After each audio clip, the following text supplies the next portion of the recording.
Време за дневник на К1 телевизија. По кратката најава за дневните настани започнуваме веднаш. Останете со нас.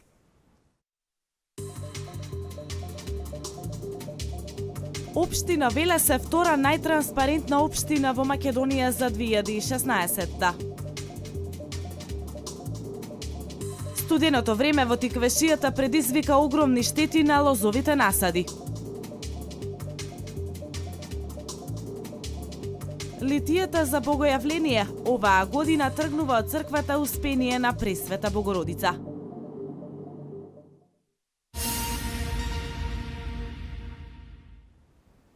Транспарентноста секогаш била една од главните карактеристики на општина Велес, затоа е втора рангирана на ниво на Македонија за 2016 година.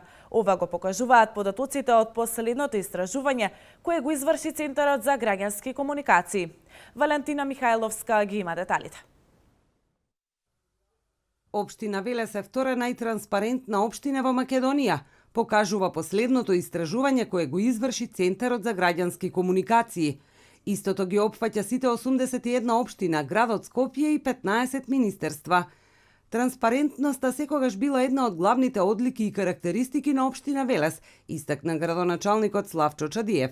Истражувањето покажало дека општина Велес во 83,6% ги извршува своите обврски кои ги има на полето на транспарентноста, со што ја добива оваа оценка и се рачуна како многу добра оценка.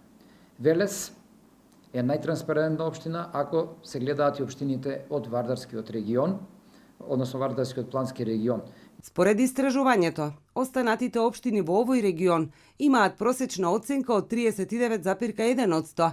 Чадиев напомена дека токму овие бројки се доказ дека општина Велес е многу над просекот и во врвот на транспарентноста во Македонија. Истражувањата ги вршат неколку агенции, ние на сите истражувања, во сите те истражувања Велес се котира на многу високо место, таму има повеќе десетици параметри врз основа на кои се врши истражувањето и да нагласам дека тука се вклучени, кажав и претходно, и министерствата, нивната работа на министерствата и така натаму. Во секој случај, меѓу општините, општина Велес цврсто стои на високите позиции. Градоначалникот Чадиев напомене дека и во идни на локалната самоуправа ќе продолжи да работи на начин на кој ќе го задржи високото ниво на транспарентност, па и негово подобрување.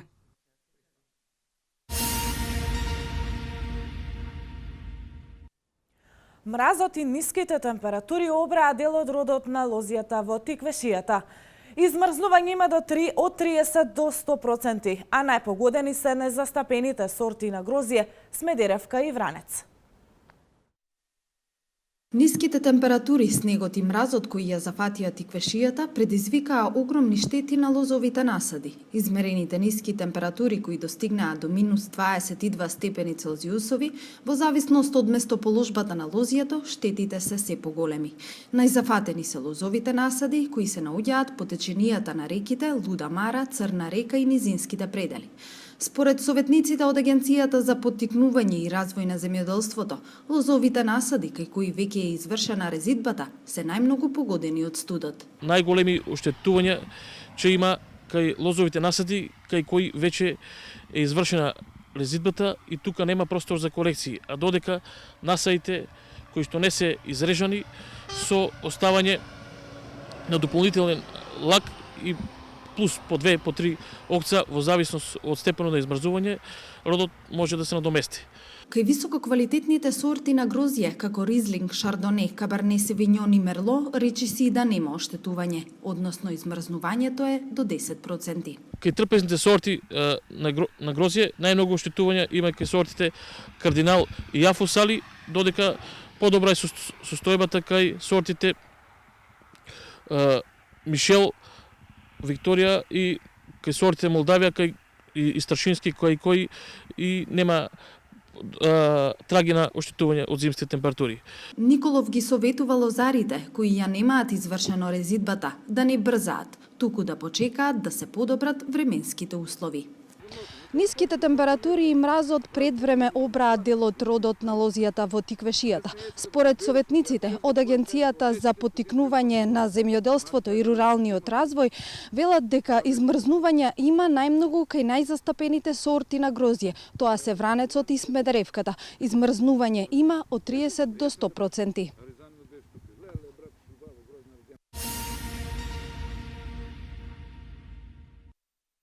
Рекордна количина на сол и ризла потрошила локалната самоуправа во изминатите 10 дена за рачистување на патиштата во Велешко.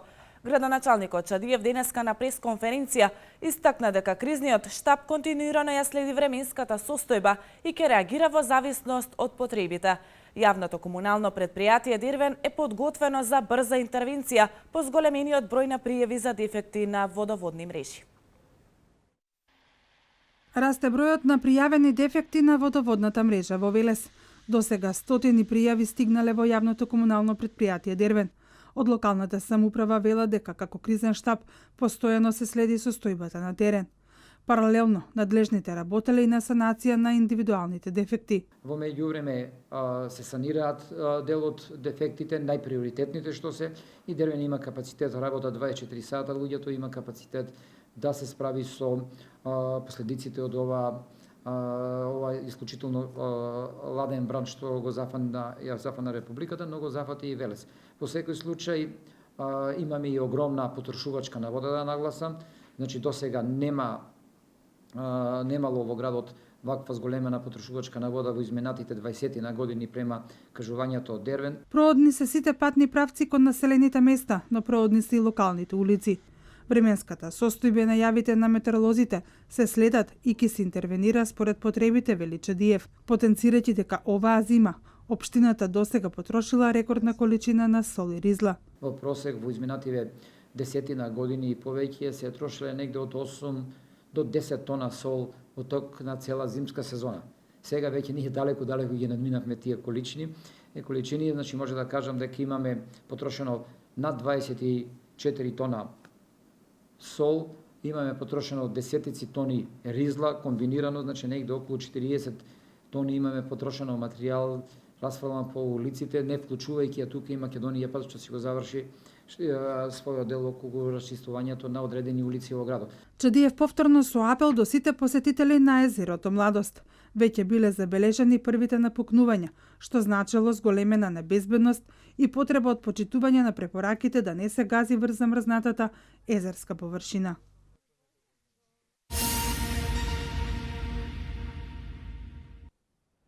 Зимава локалната патна мрежа во Кавадарци функционира без сериозни проблеми.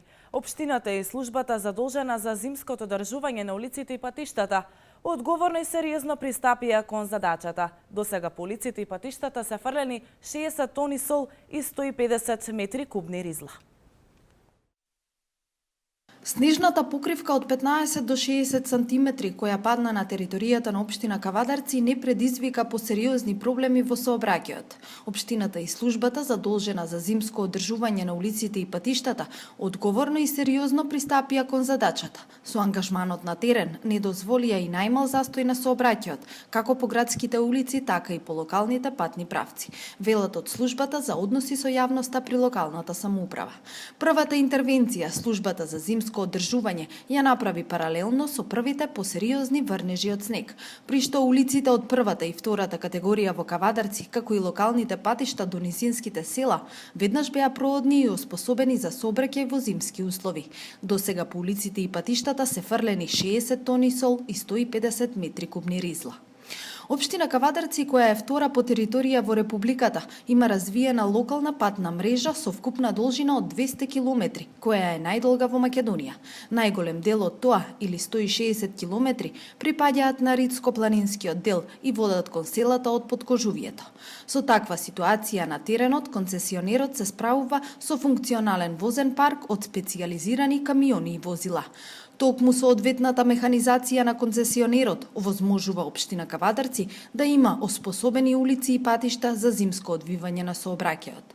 Особено треба да се истакне фактот што најоддалечените села, Рожден, Мрежичко и Фариш, потоа патните правци кон селата од Бошавијата, Страгово, Крњево, Чемерско, Бохула, Горна и Долна Бошава, Бојанчиште и Конопиште се одсечени од кавадарци, а во екстремни случаи не повеќе од 10 часа.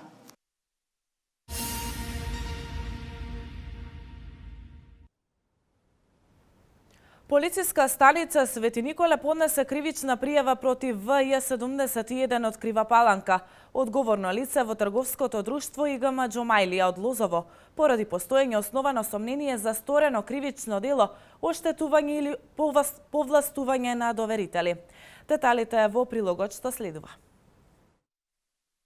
Раководител на трговско друштво ИГМ Џомајлија од Лозово заработи кривична пријава поради постоење основано сомнение за сторено кривично дело, оштетување или повластување на доверители. Во временскиот период од 21.5.2015 година до 29.7.2016 година, кога правното лице било неспособно за плаќање поради блокираните банкарски сметки, пријавениот вршел исплата на долгови со склучување на договори за цесија кон доверители за кои немале извршни решенија за наплата.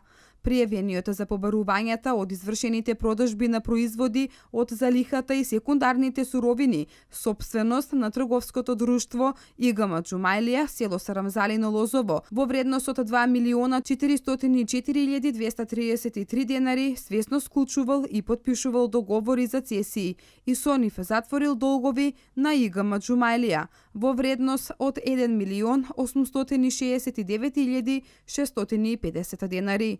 На овој начин пријавениот ги ставил во поповолна положба повеќе правни лица, оштетувајќи ги доверителите, вкупно 97 физички лица и 4 други правни лица, за кои постојат извршни исправи за наплата на долг од ТД ИГМ Џомајлија, во вредност од 51.839.039 денари.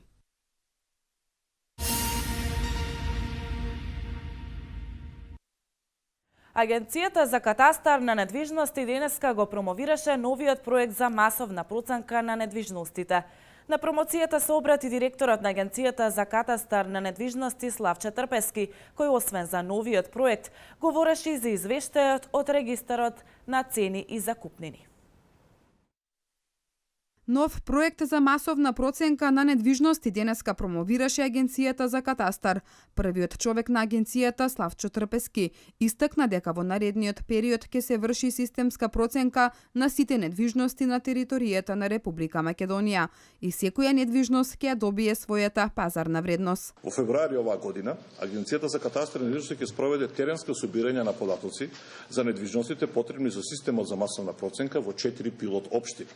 Во април ќе биде извршена надградба на електронскиот катастар, преку кој ќе се овозможи автоматско внесување на изјавите со дополнителните податоци на недвижностите во базата на регистарот на цени. Во јуни, Агенцијата за катастар на недвижности ќе работи на софтвер за статистики, со кој ќе овозможат поточни и поажурни податоци за трансакциите со недвижности, како и широка лепеза на статистики кои ги бараат банките, проценителите, агенциите за недвижностите, како и голем број на државни институции. Вреднување на недвижностите ќе следи по софтверски пат, истакна Трпески. Софтвер преку кој податоците со кои располага катастарот од катастарот на недвижности и од базата на регистарот на цени со одредени дополнителни параметри ќе овозможи да се направи вреднување на недвижностите. На пресконференцијата Трпески говореше и за извештајот од регистарот на цени и закупнини, каде потенцираше дека оваа година Агенцијата за катастар на недвижности бележи раст на трансакции за 35,9%.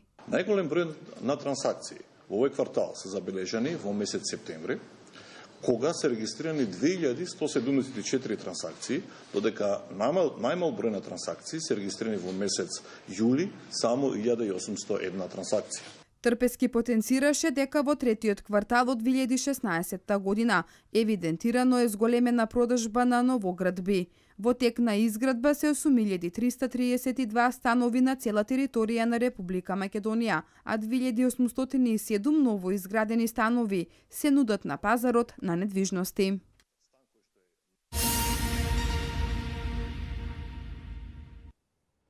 Литијата за богојавление оваа година тргнува од црквата Успение на Пресвета Богородица, каде ќе се одржи и Светата Божествена литургија.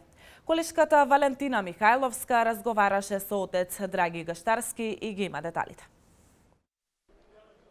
Литијата за празникот Богојавление на место од црквата Свети Спас оваа година ќе тргне од црквата Успение на Пресвета Богородица, каде ќе се одржи и Светата Божествена литургија. Со истата ќе чиноначалствува неговото високо преосвештенство митрополитот Повардарски Агат Ангел. Оваа измена се прави поради временските услови. Веднаш, по завршувањето на литургијата, ќе се упатиме со Литија, меѓутоа од оваа црква, исто како што си беше и претходно, ќе се упатиме до Мало Мовче, наше кој што си го нарекуваме, и таму ќе биде извршен тој голем богојавленски водосвет. Ќе следи осветување на водите на реката Вардар, пошто ќе биде потопен крстот по кој влегуваат верниците. Бројот како таков, од година на година некако се зголемува, пак во зависност од временските услови. Ако лани некаде имавме околу 90, оваа година се надеваме пак на истото. Бројката на пријавени за фаќање на крстот не е позната поради тоа што се пријавуваат и до самиот ден, вели Гаштарски. Сите пријавени граѓани задолжително ги прегледува лекар. Со самото фаќање на крстот се стигнува до убави моменти во животот кои можат да му донесат благодети, вели отец Гаштарски.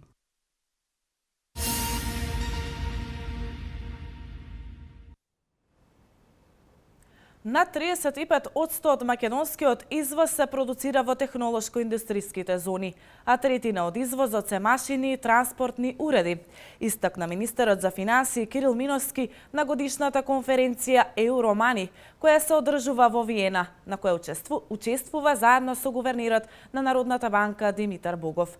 Контактирани се вкупно 68.502 хронични пациенти од кол-центарот на ФЗО. Вести од Македонија. Контактирани се 68.502 осигуреници со диабетис, кардиолошки и бубрежни заболувања, преку телефонски јавувања, СМС пораки и е-пошта од ФЗОМ како реализација на проектот на владата Фондот се грижи за хронично болните. Во проектот кој започна на 1 октомври 2015 година, работат 10 тимови кои ги контактираат осигурениците и засега се одвива според планираното.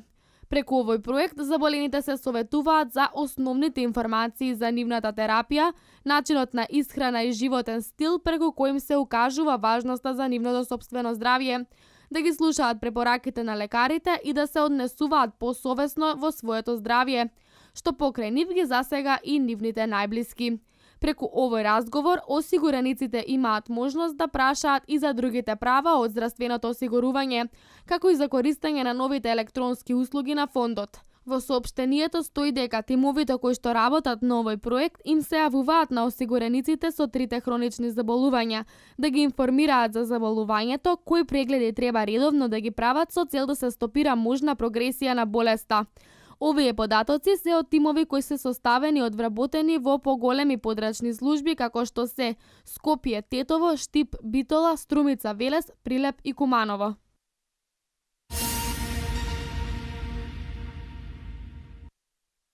Министерот за финансии Кирил Миновски заедно со гувернерот на Народната банка Димитар Богов учествуваат на годишната Евромани конференција во Виена. Миновски истакна дека над 35% од македонскиот извоз се продуцира во технолошко-индустријските зони, ако порано учествувале со само 5%. Денес третина од македонскиот извоз се машини и транспортни уреди, софистицирани производи. Во врска со придобивките од странските инвестиции во Македонија, Миновски ги истакна намалувањето на невработеноста од 38 на 23,4%, растот и диверсификацијата на извозот кон производи со додадена вредност, како и поврзувањето на странските и домашните компании. Миновски истакна дека придобивката од странските инвестиции е и поврзувањето на странските со домашните компании, пренесувањето на искуства, отварање на некои врати за македонските компании на меѓународните пазари, кои претходно за нив биле затворени. Министерот за финансии очекува динамиката на влез на странски инвестиции да се задржи и во наредниот период. Тој во своето излагање време на конференцијата се осврна и на управувањето со финансиите. Во наредниот период предвидено е значително намалување на буџетскиот дефицит под мастришкиот критериум од 3% од брутодомашниот производ, истакна Миноски. Инаку Евромани е една од најголемите конференции од областа на финансиите во Централна и Источна Европа, на која учествуваат министри за финансии, гувернери на централни банки, инвеститори и банки. Годинешната конференција ја отвори министерот за финансии на Австрија Ханс-Йорг Шилинг.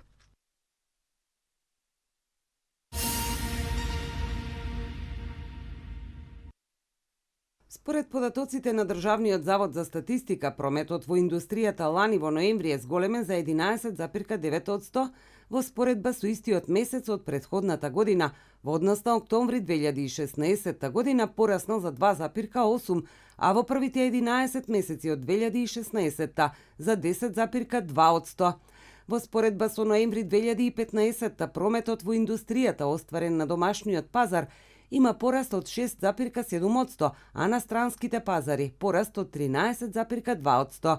Во секторот рударство и вадење на камен, прометот во индустријата има опаѓање од 1,3%, а во секторот преработувачка индустрија бележи пораст од 12,4%. Кај индустријската група интермедијарни производи, освен енергија, пораснал за 6,6%, капитални производи за 18%, трајни производи за широка потрошувачка за 15,4% и нетрајни производи за широка потрошувачка за 9,2%.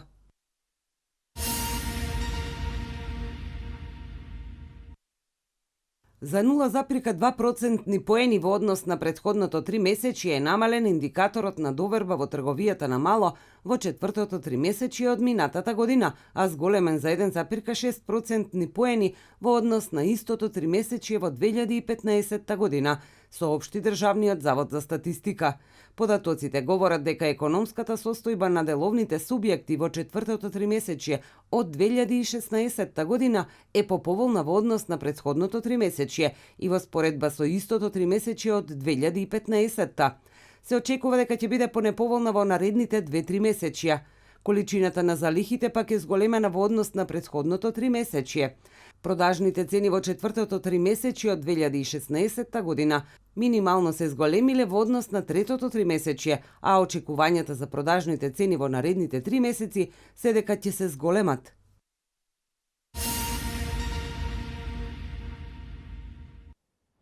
А што се случува во светот? 4 лица загинаа, речиси 180 луѓе се исчезнати, откако брод со мигранти во саботата се преврте во Средоземното море. Соопштија денеска УНХЦР и Меѓународната организација за миграција. Турската полиција го уапси осумничениот за крвавиот настан во истанбулскиот ноќен клуб Рейна. 4 лица загинаа, а околу 180 луѓе исчезна, откако во саботата се преврте брод со мигранти во Средоземното море, соопштија денеска УНХЦР и Меѓународната организација за миграција. Сведоци на овој настан, од кои се добиени податоците, се 4 спасени патници кои пристигнале во јужното италијанско пристаниште Трапани. Во соопштението се наведува дека после разговорот со спасените, најверојатно сите 180 исчезнати се загинати. Повеќе од 180 мигранти со потекло од Источна Африка ја напуштиле Либија овој петок, откако се расипал моторот на дрвениот брод, почнал да се полни со вода и како што полека тонел, така повеќе луѓе се давеле. Преживеаните во саботата биле спасени од страна на францускиот брод кој действувал во рамки на операцијата Тритон на Европската погранична агенција Frontex. Потоа се префрлени во Трапани заедно со 4 тела што се извадени од водата и 34 лица кои се спасени од друг мигрантски брод, што исто така се нашол во неволја.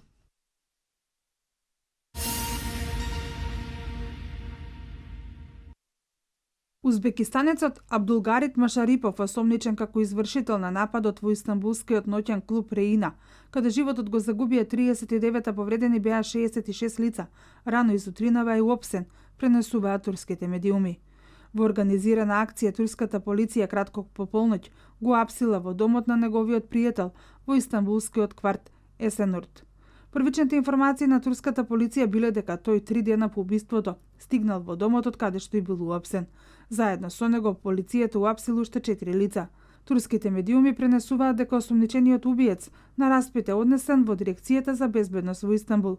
Очекувањата на јавноста се во скоро време полицијата да испадне со информацијата како убиецот успеал да влезе во ноќниот клуб и да избега потоа, кој му помогал и какви врски има тој со терористичките групи. Инаку одговорноста за нападот во истанбулскиот ноќен клуб Реина ја презеде Исламската држава.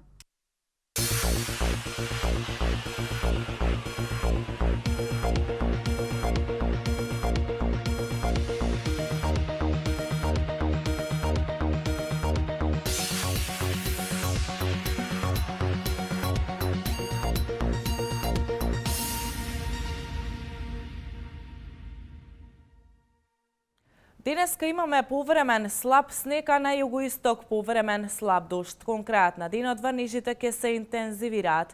Во следните 2 дена пак врнежите ќе бидат пообилни, особено од утре попладне до четврток предпладне. Да ги погледнеме деталите.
Со информацијата за временската прогноза го означуваме крајот на дневникот. Пријатно!